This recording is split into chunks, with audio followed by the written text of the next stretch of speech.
Hey guys, welcome to my YouTube channel. In case you're new here, karibu sana, and kindly kama hauja subscribe, please subscribe.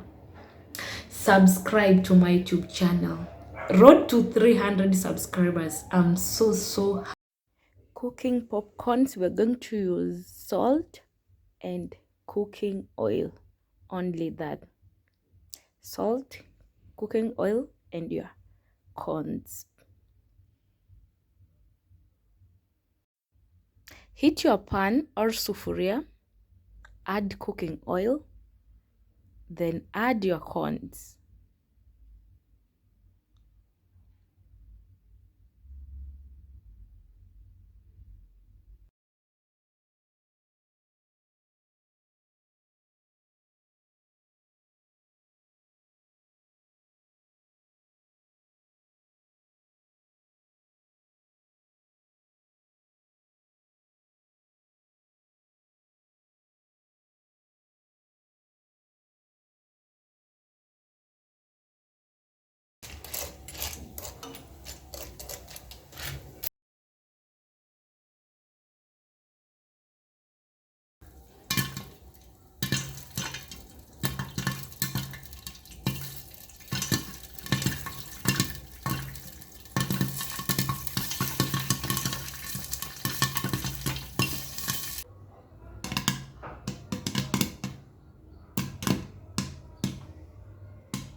Oh.